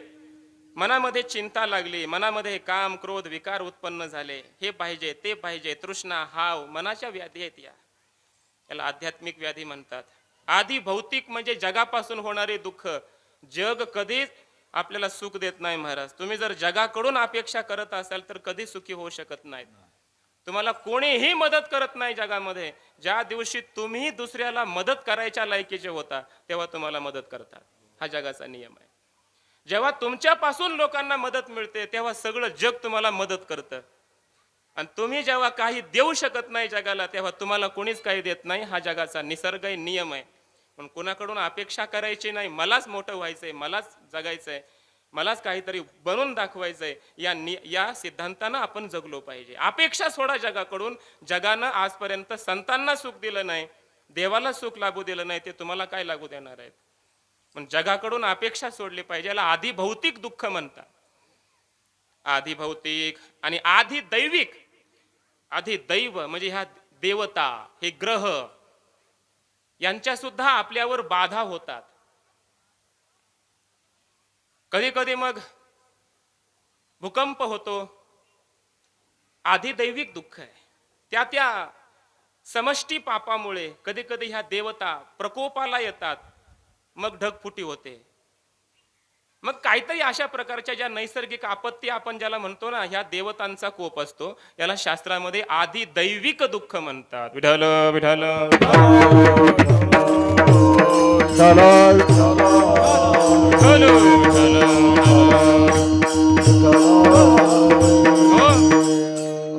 ज्याच्यावर देवाची कृपा आहे ना महाराज, आता आपली ग्रामदेवता आहे, आपल्या गावाचं रक्षण करण्यासाठी देवी बसलेली आहे. मग तिची कृपा आपल्यावर जर असेल, खंडोबाची कृपा असेल, मारुतीरायाची, पांडुरंगाची, प्रभू श्री रामचंद्रांची, पांडुरंग यांची कृपा जर आपल्यावर असेल ना, तर कधीच आपल्यावर अशा प्रकारची दुर्घटना होत नाही.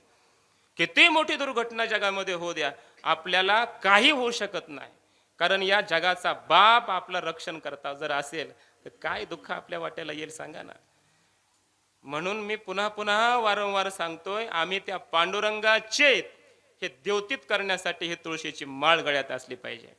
जोपर्यंत तुळशीची माळ गळ्यात नाही ना, तोपर्यंत तुम्ही पांडुरंगाचे नाही, तो तुम्ही वैष्णव नाही. विष्णू म्हणणारच नाही आतमध्ये ये माझा आहे का, पासच नाही हातात. हे माळ म्हणजे पास आहे. आम्ही वैष्णव आहेत, आम्ही वारकरी आहेत, पांडुरंगाचे आहेत, आणि आमचं रक्षण करणारा पांडुरंग आहे. याची पास म्हणजे ही माळ आहे तुळशीची. पण अजून विनंती आहे माझी, जर असं मरायचं नसेल कारणा वाचून, व्यर्थ दुःखी असंच मरायचं नसेल, काहीतरी चांगलं करून मरायचं असेल, आनंदी जीवन जगून दुसऱ्यांना काहीतरी सुख आनंद देऊन जर मानवी जीवन सफल करायचं असेल, तर पांडुरंगाचे व्हा, माझ्या देवाचे व्हा, माझ्या देवीचे व्हा. गळ्यात तुळशीची माळ पवित्र घाला, शुद्ध सात्विक आहार घ्या, कल्याण झाल्याशिवाय राहणार नाही. विठ्ठल विठ्ठल.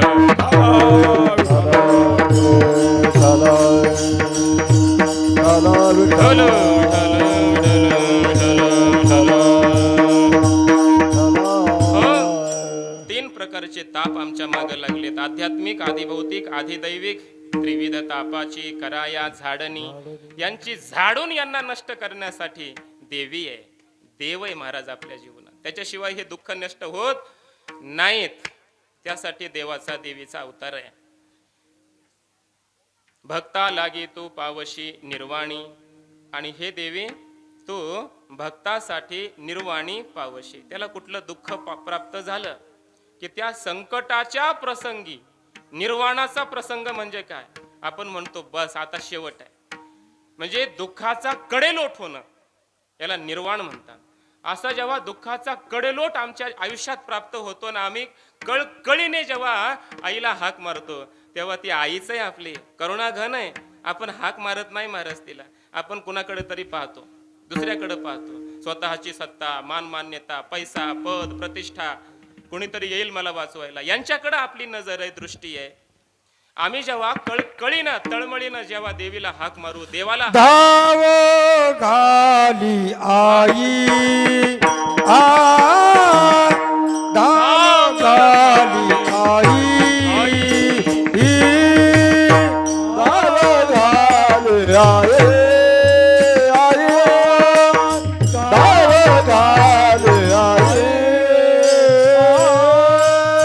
आता पहातीच गाई, आता पहातीच गाई, आता पहातीच गाई. धीर नाही माझी डोळी,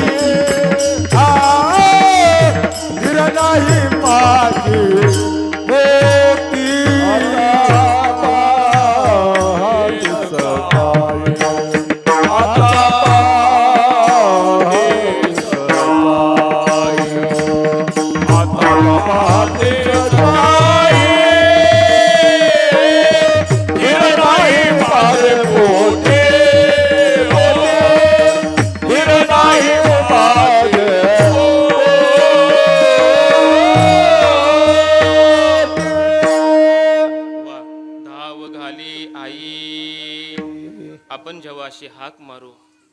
पोट तिडकीने जेव्हा आपण बोलू ना, आई आल्याशिवाय राहत नाही. भक्ता लागी तू पावसी निर्वाणी. त्या भक्ताचं रक्षण करण्यासाठी हे देवी तू प्राप्त होतेस, धावत येतेस. आता बघा, पहिल्या या चरणामध्ये भगवती अंबिका मातेच्या अवतरणाची 3 कारणं सांगितली. मोह महिषासुर मर्दना लागोनी प्रगटली 1, त्रिविध तापाची कराया झाडणी प्रगटली 2, आणि शेवटी काय सांगितलं आता? भक्ता लागी तो पावशी निर्वाणी यासाठी प्रगटली 3. या 3 कारणांनी ही अंबिका भगवती देवी माता शक्ती प्रकट झालेली. अवताराची ही 3 कारणं सांगितली. अवतरली, प्रकट झाली. मग आता आपलं कर्तव्य काय? ऐका, आपलं कर्तव्य हे आता तिची वारी केली पाहिजे. वारीला जायचंय, अगोदर गळ्यात माळ घातली पाहिजे. ऐका बरं, प्रकार काय? एक क्रम आहे हा. या क्रमाने पूर्ण वर्णन केलंय अभंगात. आपण आता काय करायचंय? देवीकडे जायचंय. तिच्याकडे जाऊन आपल्याला भीक मागायची, म्हणजे कृपा मागायची, तिची प्रसन्नता प्राप्त करून घ्यायची, तिला शरण जायचंय. त्यासाठी गळ्यात आधी माळ घालायची, हातामध्ये झेंडा घ्यायचा, पताका घ्यायचे आणि तिच्या वारीला जायचंय. हे सगळं करायचंय. मग हे भीक मागणं म्हणजे काय? माळ घालायची ती कोणती, हातात झेंडा घ्यायचाय तो कोणता, आणि वारीला जायचंय ती वारी कोणती, याचं वर्णन आहे दुसऱ्या चरणात.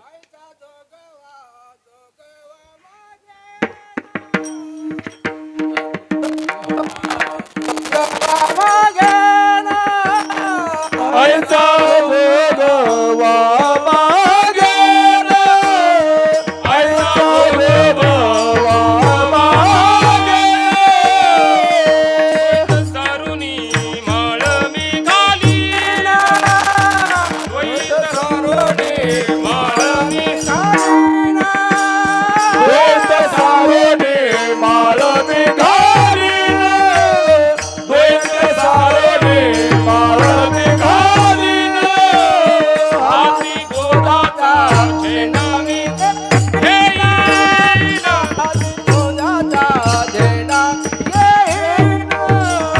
हाती मोदाचा झेंडा मी घेईन, हाती मोदाचा झेंडा मी घेईन.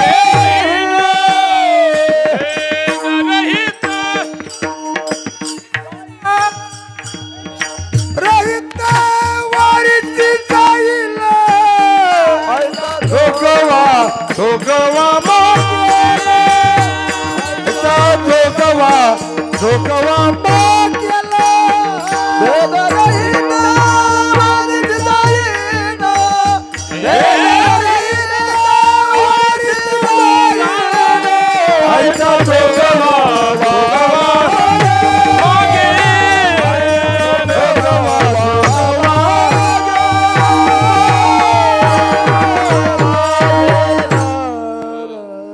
जरा माईक व्यवस्थित करा, असं मध्ये मध्ये विक्षेप होऊ नये.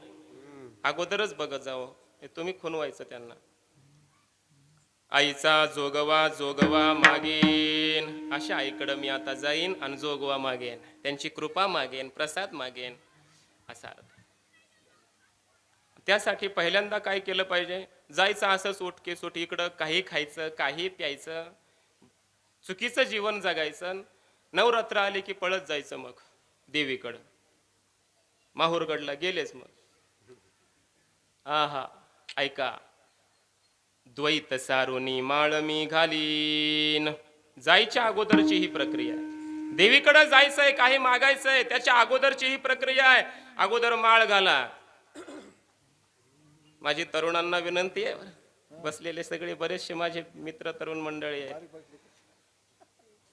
अशुद्ध परमार्थ कधीच कामाला येत नाही. उलट पुण्य व्हायच्या ऐवजी पाप लागतात. पाप लागतं, लक्षात ठेवा. अशुद्ध परमार्थ करू नका. वर्षभर खायचं आणि पुन्हा श्रावणापुरतं नाही खायचं. श्रावण महिना महाराज आपण खात नसतोय, जणू काय किती मोठा पराक्रम केला महिनाभर नाही खाऊन त्यानं. काही जण म्हणले चातुर्मासामध्ये पाळलं बरं महाराज. अरे 4 महिने पाळलं, पुन्हा ते 4 महिन्याची तू एका महिन्यात बरोबरी केलीस, त्याचं काय? असं नाही महाराज, माझी विनंती आहे. आपलं खाणं नाही हो ते महाराज. कसं आता किती पाया पडू तुमच्या, मला सांगा बरं. पाया पडू का तुमच्या? साष्टांग दंडवत घालतो मी, मला काही अडचण नाही. खाऊ नका, ते आपलं राक्षसी खाद्य आहे. ते आपण राक्षस आहेत का? असुर आहेत का आपण? नाही ना, आम्ही मानव आहेत ना, मनुष्य आहेत ना. आम्हाला बुद्धी दिली ना देवानं, आम्हाला सगळे सात्विक आहार दिलेत ना देवानं, सगळं दिलंय. डॉक्टर जर म्हणले ना तुम्हाला खावं लागेल ते अंडे किंवा काही, त्याच्याशिवाय तुम्ही जगणार नाही, तर तुम्ही मरा पण खाऊ नका. मरा पण खाऊ नका, लक्षात ठेवा. जगणं तुमचं काय उपयोगाचं आहे? तसलं खाऊन जर जगावं लागत असेल ना तर मरा तुम्ही, काही अडचण नाही तुमचा. तुम्ही मेले ना, काही जगत इकडे काही राहणार नाही, बुडणार नाही, काय होणार नाही. पण माझी विनंती आहे बघा, असं अशुद्ध जीवन जगू नका हो. ते आपलं खाद्य नाही. त्या जीवाची तुम्ही हत्या करताय, कसं तुम्हाला सुख मिळेल? त्याचा जीव त्यावेळेस काय म्हणत असेल? त्याचा जीव जाताना त्याचा जीव कोणत्या तळमळीत गेला असेल याचा विचार करा. थोडे भावना आहेत तुम्हाला. तुम्हाला जर हे कळत नसेल ना तर तुम्ही मग दगड बरे ना. तुम्हाला जर कुठली भावनाच नाही की माझ्यामुळं प्राण जातो एकाचा, ते मी जर खात असेल तर मी मनुष्य कसा? अनिकाच्या कापीती माना, अनिकाच्या कापीती माना, अनिकाच्या कापीती माना, अनिकाच्या कापीती माना. निष्ठुरपणा पार नाही, निष्ठुरपणा पार नाही. करीती बेटे उसनवारे, करीती बेटे उसनवारे. निष्ठुरपणा पार नाही, निष्ठुरपणा पार नाही. करीती बेटे उसनवारे, करीती बेटे उसनवारे.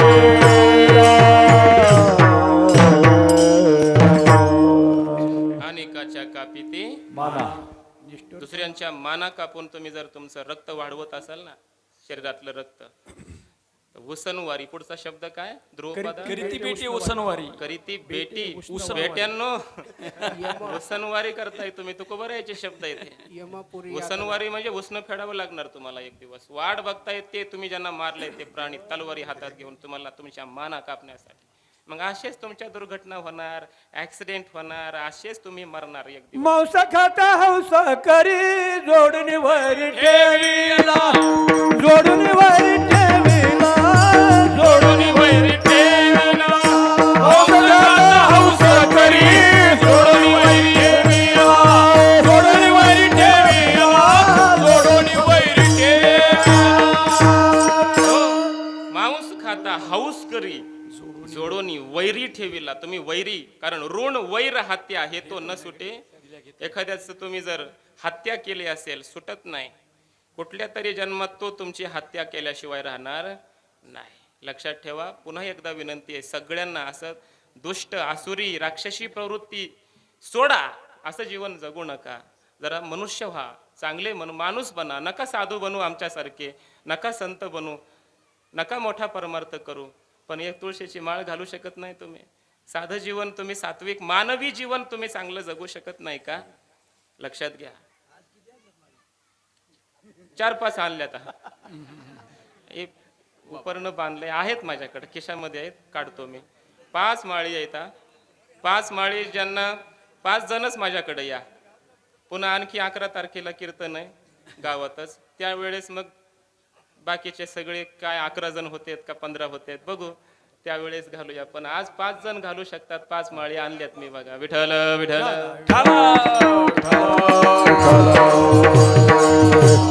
विठ्ठल विठ्ठल विठ्ठल विठ्ठल विठ्ठल. लक्षात घ्या. मी एवढी शाश्वती तुम्हाला देतो की तुम्ही दुष्ट लोकांच्या खाऊन पिऊन कोणाच्याही संगतीत राहून तुमचा नाश झाल्याशिवाय एक दिवस राहणार नाही. पण माझ्या संगतीत जर आलात तुम्ही पवित्र जीवन जगलात माळ घालून माझ्या संगतीत आलात तर नाही तुम्ही मोठे झाले तर तुमचा नाश मी होऊ देणार नाही. विठाल विठाल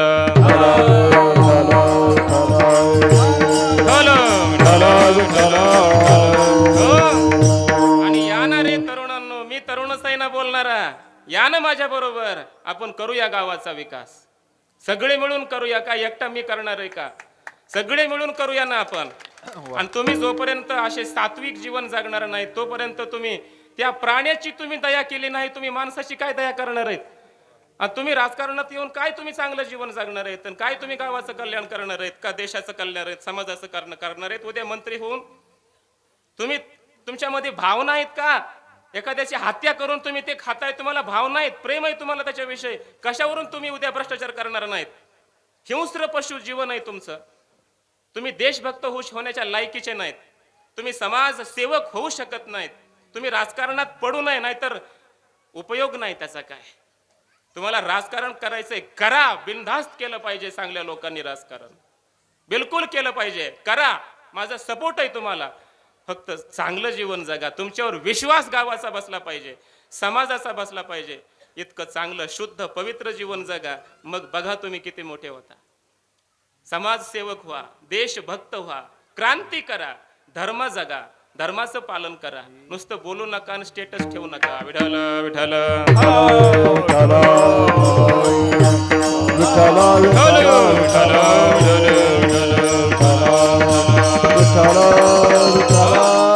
ऐका, अभंगाचा सरळ अर्थ सांगतो. 4 वाजले, आपला वेळ झालेला आहे. द्वैत सारोनी माळ मी घालीन, हा द्वैत भाव जाणं म्हणजे माळ घालणं. माळ घातली ना, एका त्या माळीमध्ये 108 मणी असतात. धागा एका धाग्यात ओवलेले ते 108 मणी आहेत. तशी माळ घालणं म्हणजे आता आम्ही सगळे पांडुरंगाचे उपासक आहेत, आम्ही सगळे वैष्णव आहेत, आमची जात एक आहे, आम्ही वारकरी आहेत, हीच आमची पहिली जात आहे. मराठा, वंजारी, माळी ह्या जाती आमच्या संपल्या, हा भेद गेला, द्वैत गेलं. आम्ही आजपासून एक आहेत, आम्ही वैष्णव आहेत, आम्ही सात्विक आहेत, आम्ही समाज सेवक आहेत. याला म्हणायचं माळ घालणं, एकत्र येणं. एकत्र येण्याचं देवतन आहे माळ घालणं. विठाल विठाल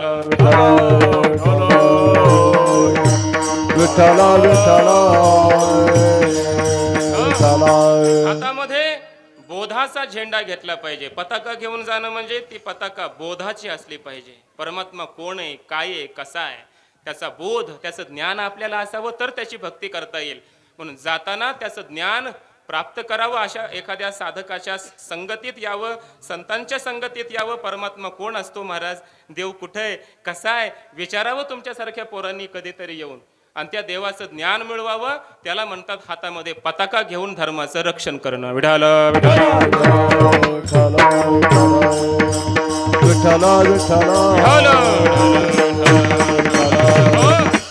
आणि भेदरहित वारीशी जाईन. वारीला जाणं म्हणजे, वारीत गेलं की आता तुम्ही सगळे पाहता, आषाढी वारीला आपण सगळे जातो, तिथं गेल्यास आपली नावं माहित आहेत का? ओ धनुभाऊ पुढं सरका, असं कोणी म्हणतं का? नाही. काय म्हणतात? माऊली. माऊली. तिथं सगळे माऊलीच आहेत, अर्थात भेद राहिला नाही. वारीला जाणं म्हणजे भेद संपवणं. आपल्या जीवनामध्ये भेद नसला पाहिजे. हा माझा, हा परका, हा आप पर भाव, हा माझ्याच कुळातला, हा माझ्या घरातला, हाच मोठा झाला पाहिजे. हा शेजारचा आहे, त्याला का मोठं होऊ द्यायचंय, त्याला का आपण त्याच्याकडे ही स्कीम जाऊ द्यायची. असं वाटत असेल, तुम्ही वारी करत नाही, मग करू शकत नाही. त्याला वारी म्हणत नाही, त्याला परमार्थ म्हणत नाहीत. वारी म्हणजे आपल्या जीवनातला भेद जाणं. विठाल विठाल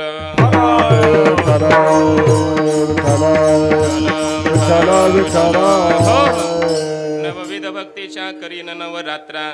नवरात्रीचा उत्सव म्हणजे नवविधा भक्ती करणं. आपण रोज एक एक भक्ती करा. नवरात्रीचा उत्सव होतो. 9 प्रकारची भक्ती आहे. श्रवणम, कीर्तनम, विष्णू स्मरणम, पादसेवनम, अर्चनम, वंदनम, दास्यम, सख्यम, आत्मनिवेदनम. 9 प्रकारची भक्ती आहे. नवविधा काय बोलिली जे, भक्ती द्यावे माझे हाती संतजनी. 9 प्रकारची ही भक्ती करणं म्हणजे नवरात्रीचा उत्सव आहे. करुणी पोटी मागेन ज्ञानपुत्रा.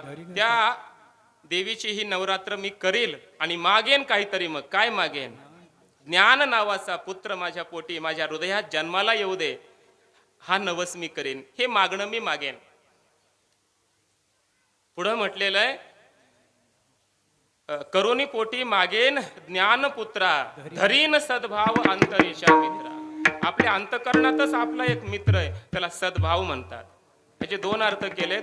अंतरातला जो अंतरात्मा आहे, परमात्मा परमेश्वर अंतकरणातला, त्याच्याबरोबर मी मैत्री करीन, असा एक अर्थ आहे. पण खरा त्याचा अर्थ असा आहे, ईश्वराचा संबंध नाहीये इथं काही. धरीन सद्भाव अंतरीच्या मित्रा. अंतरीच्या सद्भाव मित्रा भाव धरीन. आमच्या अंतकरणामध्ये सद्भाव निर्माण झाला पाहिजे प्रत्येकाविषयी. हा आमचा पहिला मित्र आहे. आपला मित्र कोण? अंतकरणातला सद्भाव. कोणाच्या विषयी वाईट भाव मनात येऊ नये, चांगलाच भाव असावा. तुझं चांगलं व्हावं बाबा, चांगली गोष्ट आहे, तू पुढे जातोयस, असाच जा, अजून जा, असा सद्भाव असणं. कुदृष्टी नसणं कोणाकडे, हे चांगली सुदृष्टी असणं, याला म्हणायचं आपल्या अंतकरणातला सद्भाव रूपी मित्र. त्याला मी धारण करीन, सद्भाव धारण करीन. धरीन सद्भाव अंतरीच्या मित्र. दंभ सासऱ्या सांडेन कुपात्रा.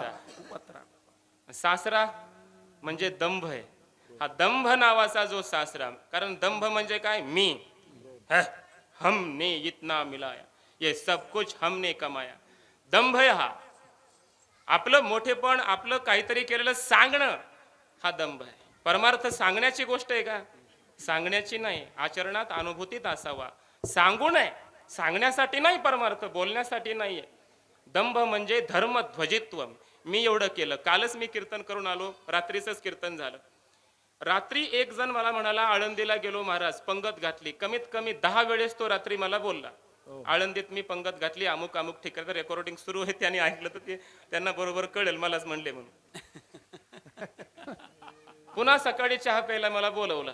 चहा तर मी सोडलाय आता, थोडंसं हळद टाकून दूध घेतो, म्हणजे तुम्हालाही माहिती असावं म्हणून सांगितलं. तर थोडं दूध घेतलं आणि मग त्या ठिकाणी त्यानं पुन्हा सुरू केलं सांगायला, महाराज माहीतच नाही तुम्ही आळंदीत होते म्हणून, नाहीतर मग तुमच्याकडे आलो असतो. लय मोठी पंगत घातली आळंदीत. कमीत कमी त्यानं अर्ध्या तासामध्ये 25 वेळा सांगितलं. याला म्हणायचं दंभ. लक्षात ठेवा. अरे किती पंगत रोज आळंदीत असल्या पंक्ती चालल्यात, तुझ्यासारख्यानं एक नाही घातली म्हणजे आळंदीत कोणी मरणार नाही उपाशी. लक्षात ठेव. त्याला असं बोलावटू लागलं, पण दूध पिलतं ना थोडं. दंभ सासर्या. दंभ फार भयंकर महाराज, वाईट आहे. थोडस करायला लावतो, बोलाय जास्त लावतो. दंभ सासर्या सांडीन कुपात्रा. हा दंभ नावाचा सासरा सोडून देईन.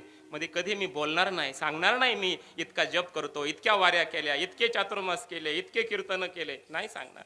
दंभ नाही करणार. ही योग्यता आहे बरं परमार्थाची. या चरणामध्ये परमार्थाचा अधिकार सांगितला, योग्यता सांगितली. आधी माळ घाला, हातामध्ये बोधाचा झेंडा घ्या आणि भेदरहित वारीला जा. नवविध भक्तीच्या नवरात्रा करा. ज्ञानपुत्र मागून घ्या.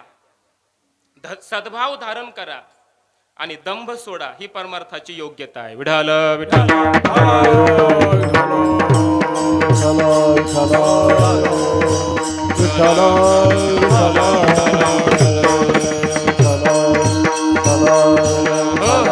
ऐका, पुढे 2-3 चरण राहिले, सरळ अर्थ सांगतो. एकदा सगळ्यांनी हात वर करून पांडुरंगाचं भजन करा. विठोबार कुमाई, विठोबार कुमाई, विठोबार कुमाई, विठोबार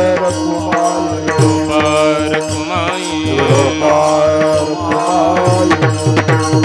विठोबार कुमाई, विठोबार कुमाई, विठोबार कुमाई, विठोबार कुमाई.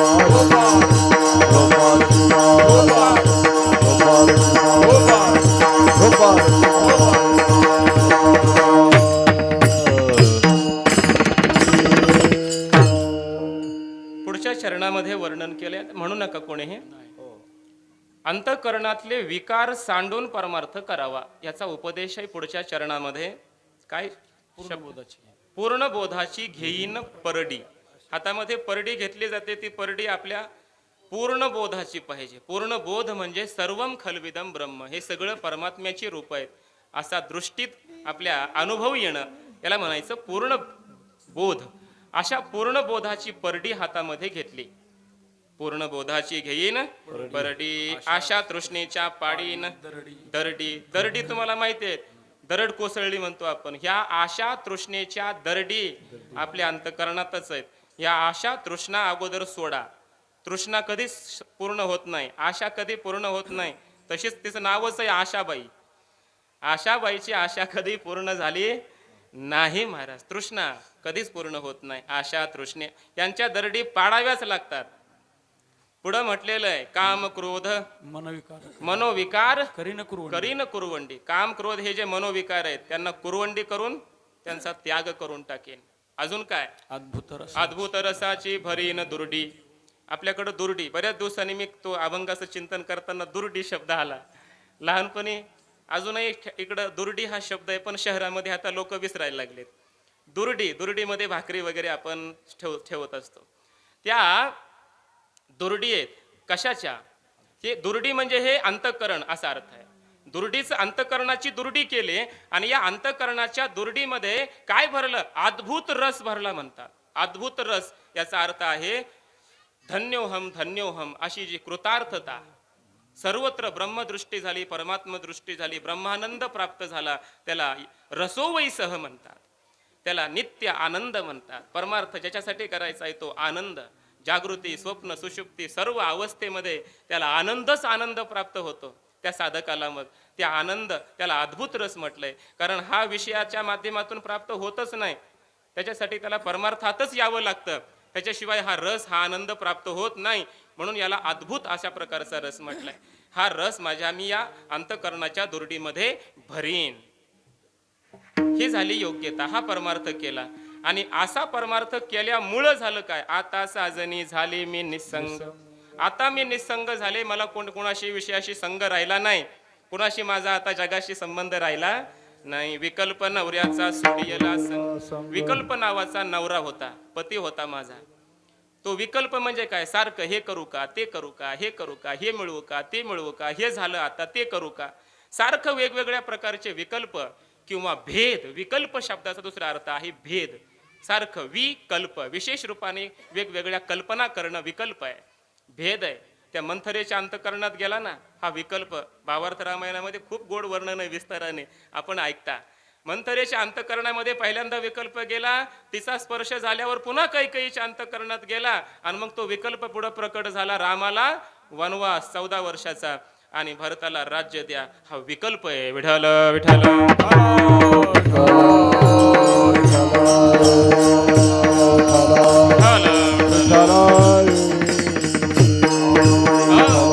काम क्रोध हे जोडी गेले मांग. आता काम क्रोध हे मांग राहिले नाहीत, चोर राहिले नाहीत. यांना झोडलं, झोडपून काढलं. यांना काम क्रोध रूपी या चोरट्यांना मारून काढलं आणि झाला केला मोकळा मार्ग सुरंग. आता या परमात्म्याच्या प्राप्तीचा हा जो मार्ग आहे तो सुरुंग झाला. सुरुंग म्हणजे वरून जाणं अवघड आहे, पण मधले मधून सुरुंग केल्यावर आपण प्रत्यक्ष जाऊ शकतो जिथं जायचंय तिथं.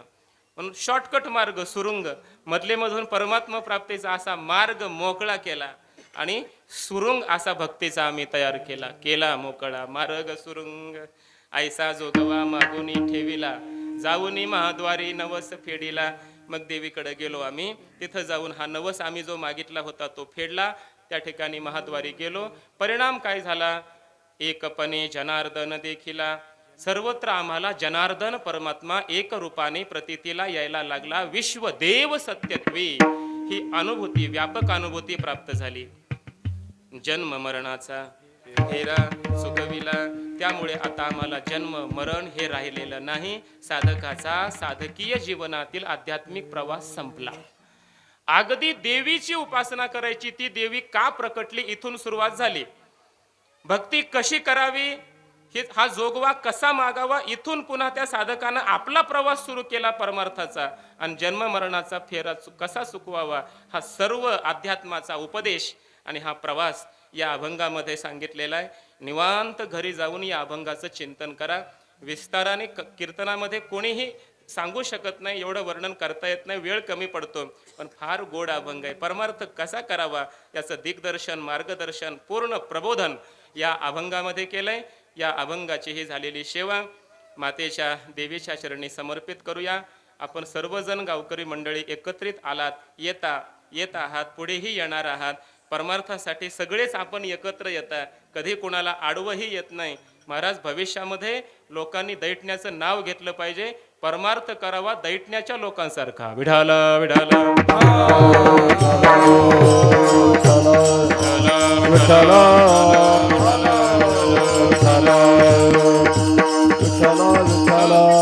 आणि त्यासाठी आपण सगळ्यांनी मिळून ही सेवा केली पाहिजे. आणि सेवा करायची म्हटलं की माळ घालण्यापासून सुरुवात होते सेवेची.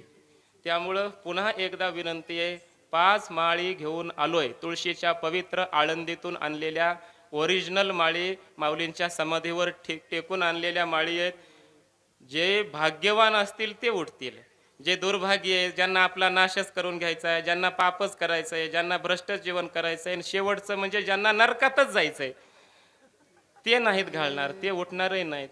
ज्यांना माळ घालायचे त्यांनी कृपा करून उठावं. एकदा फक्त मी ज्ञानेश्वर माऊली म्हणतो, तोपर्यंत 5 जण उठा.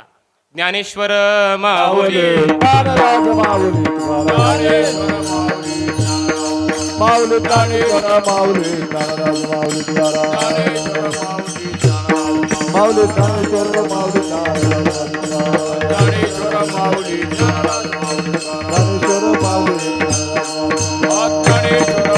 ज्ञानराज माऊली ज्ञानेश्वर माऊली ज्ञानराज माऊली ज्ञानेश्वर माऊली ज्ञानराज माऊली तुकाराम ज्ञानेश्वर माऊली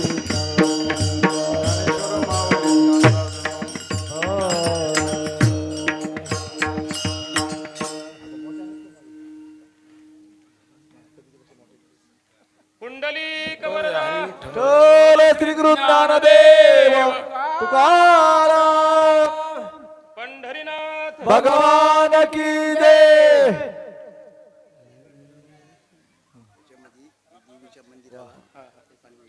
प्रसाद. आज आमच्या मुंडे साहेबांनी या ठिकाणी माळ घातलेली आहे. खूप खूप आभार, खूप खूप धन्यवाद. सर्वांनी एकदा टाळी वाजवा, टाळ्या वाजवा, टाळ्या मोठ्याने. आणि परमार्थामध्ये यायला सपोर्ट करा. कोणीतरी माळ घातल्यावर आता काय ह्याची टिकणार आहे असं निगेटिव्ह बोलू नका.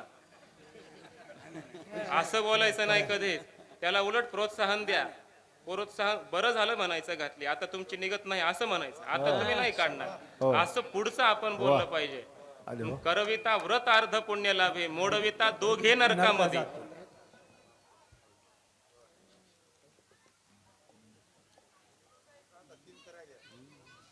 कुंडलिक वरदा श्री गुरु ज्ञानदेव तुकाराम माऊली ज्ञानेश्वर महाराज की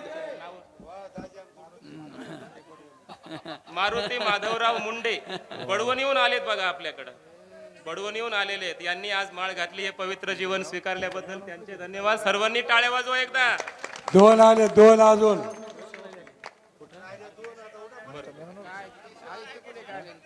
नाथराव मफरेल काढते. काय घातलं ते गायातलं काढ मफरेल. वा रे वा. जय श्रीराम. ज्ञानदेव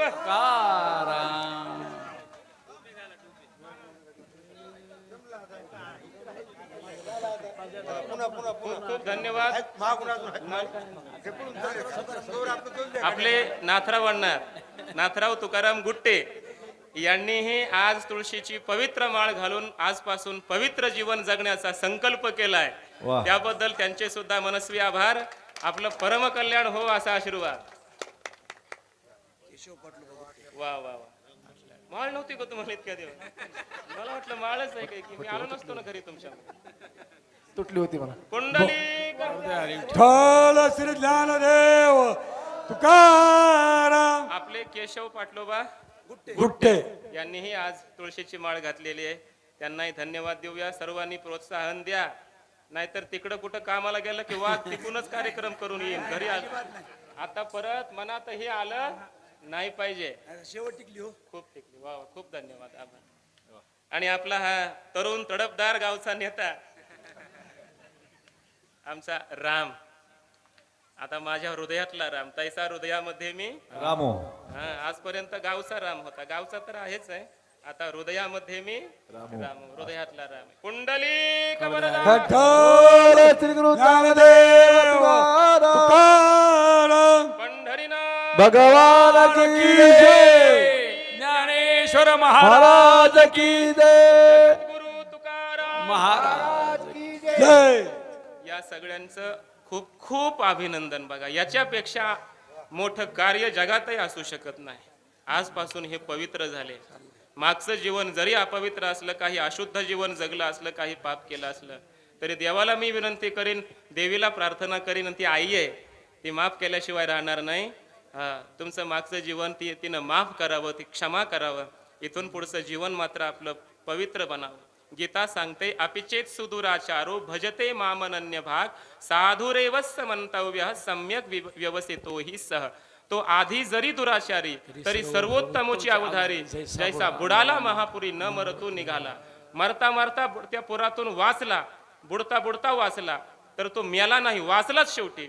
तसं हे बुडत होते या संसाराच्या नरकाच्या महापुरात, पण आता वाचून आलेत, आता हे वाचले, आता मात्र बुडणार नाहीत. याला शाश्वती संत आहेत, याला शाश्वती देव आहेत, धर्म आहे आणि साक्षात देवी माता आहे. इथून पुढचं पवित्र जीवन आपण स्वीकारलं. खूप खूप धन्यवाद, आभार. असेच आपण सगळेजण एकत्र या, माझे भाऊ बना, माझे हृदय बना, आपण सगळे मिळून हे गावाचं कार्य करूया. खूप खूप धन्यवाद.